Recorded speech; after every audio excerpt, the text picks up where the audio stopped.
अगर बिहार दरोगा एग्जाम की हम बात करें, बिहार दरोगा एग्जाम की बात करें, त्रिस्तरीय एग्जाम है, त्रिस्तरीय, 3 स्तरों वाला एग्जाम है, 3 चरणों से आपको गुजरना होता है। आप सब लोग इस बात को जानते हैं, लेकिन फिर भी हम बताएंगे। कुछ लोग हो सकता है एक एगो बच्चा होगा, हो सकता है नहीं जानता होगा, वो भी तो जानेगा। तो अगर एग्जाम की अगर हम बात करें तो त्रिस्तरीय एग्जाम होता है, त्रिस्तरीय, त्रिस्तरीय मतलब 3 चरणों से गुजरना है। अगर डबल स्टार वाली चमकदार वर्दी चाहिए शरीर पर, तो उसके लिए 3 चरणों से गुजरना होता है। पहला होता है प्रीलिम्स, पहला प्रीलिम्स होता है, दूसरा मेंस होता है, और तीसरा फिजिकल होता है, तीसरा फिजिकल होता है। पहला प्रीलिम्स होता है, दूसरा मेंस होता है और तीसरा प्रीलिम्स होता है। 3 चरणों से आपको गुजरना होता है। प्रीलिम्स की अगर हम बात करें तो इसमें 100 क्वेश्चन होता है, 100 क्वेश्चन आपसे पूछा जाता है। और जो 100 क्वेश्चन पूछा जाता है उसका अगर हम सिलेबस देखें, बोर्ड जो अपना नोटिफिकेशन देता है, बोर्ड जब नोटिफिकेशन निकालता है तो उसमें जो अपना सिलेबस देता है, प्रीलिम्स में सिलेबस में मात्र 2 लाइन लिखा हुआ है, 2 बात लिखा हुआ है।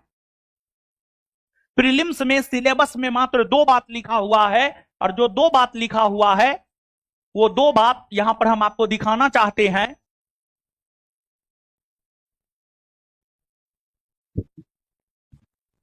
प्रथम चरण, प्रथम चरण यानी प्रीलिम्स एग्जाम, प्रारंभिक परीक्षा, प्रारंभिक परीक्षा, इसको पढ़िएगा ना तो इसमें 2 चीज है प्रीलिम्स के सिलेबस में, और ये हम अपने मन से नहीं लिखे हैं, ये हम साइट से लेकर के जो है टाइपिंग करवा करके बोर्ड पे लगाए हैं। उक्त पत्र में मतलब प्रीलिम्स में सामान्य ज्ञान, सामान्य ज्ञान एवं समसामयिक मुद्दों से संबंधित प्रश्न पूछे जाएंगे। प्रथम चरण यानी प्रारंभिक परीक्षा प्रीलिम्स एग्जाम में जो है 100 प्रश्न होगा और 200 मार्क का होगा, यानी एक प्रश्न 2 मार्क का होगा, और 2 घंटा आपको समय दिया जाता है, और इसमें सामान्य ज्ञान एवं समसामयिक मुद्दा, प्रीलिम्स का ये सिलेबस है। बोर्ड के अकॉर्डिंग अगर हम देखें तो प्रीलिम्स का ये सिलेबस है। और सामान्य ज्ञान की अगर हम बात करें तो एक तो यह भी बात है, आपके एग्जाम की अगर हम बात करें तो आपका एग्जाम जो बिहार एसआई एग्जाम है, बिहार एसआई में आप फॉर्म तब भर पाते हैं जब आपका ग्रेजुएशन हो जाता है, जब आपका ग्रेजुएशन हो जाता है। ग्रेजुएट स्टूडेंट ही फॉर्म भर सकता है।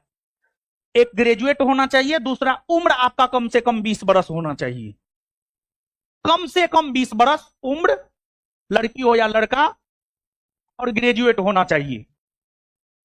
तो यहां पर सामान्य ज्ञान लिख दिया है। कभी काल प्रीलिम्स एग्जाम में क्या करता है, बोर्ड होम साइंस का क्वेश्चन पूछ देता है, सोशियोलॉजी का क्वेश्चन पूछ देता है, साइकोलॉजी का क्वेश्चन पूछ देता है, इंग्लिश पूछ देता है,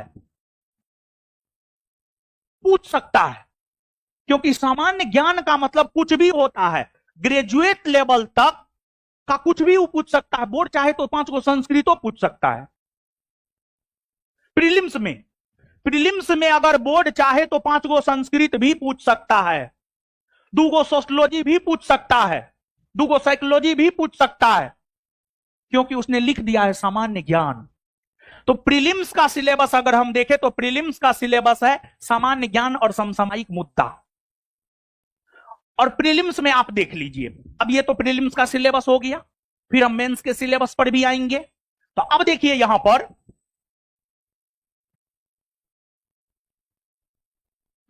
18 तारीख को जो क्वेश्चन पूछा है, पहला सिटिंग का है ये। करेंट अफेयर 24 गो, मैथ 11 गो, ज्योग्राफी 10 गो, पॉलिटी 9 गो, हिस्ट्री 8 गो, विविध और बिहार 8 गो, इकोनॉमिक्स 6 गो, बायोलॉजी 5 गो, physics 5, chemistry 4, English 5, computer 3, environment 2, environment 2। Environment को हम बायोलॉजी में भी शामिल कर सकते हैं, क्योंकि बिट्टू झा सर जो है इन्वायरमेंट बायोलॉजी में ही पढ़ाते हैं। तो आप एक बात जानिए, एक आपके मन में सवाल होता है, और बहुत टीचर भी, देखिए,